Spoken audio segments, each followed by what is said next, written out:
Hey guys, what's up? In this video, I'll show you how you can add resume to your LinkedIn profile. It's a very simple process. Hope you guys can follow through.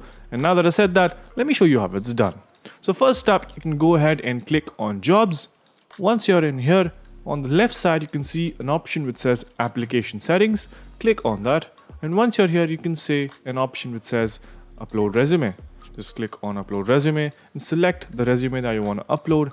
And this resume can be viewed by potential recruiters, so you can turn this option on if you want that to happen. You can add multiple resumes through this process, wherein you can have a different resume for every different job profile. It's a very simple process. And yeah, that's it. But in this video, I'll also show you another method through which you can get your resume to show up on your main profile. And this, all your connections can see this. This is not related to jobs or any of that. It'll just be shown on your activity or your profile. And this is how you can do it. Just click on add profile section.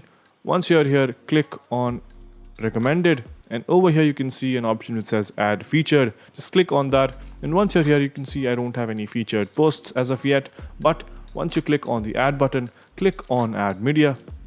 Once you're here, again, upload the file, the resume, and change the title.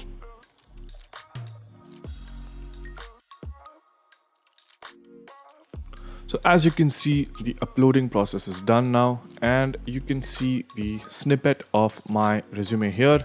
Just click on save, and as you can see, it'll show up on my feed and people can click on it and watch my resume.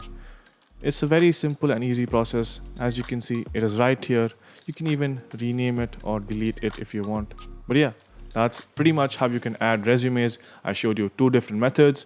Use one whichever you feel like. And yeah, that's pretty much it for this video. Hope you guys found it helpful. If you did, subscribe to the channel, like the video, and also comment down below on what next videos we should make. So yeah, that's pretty much it for this one. Thank you for watching. Bye-bye.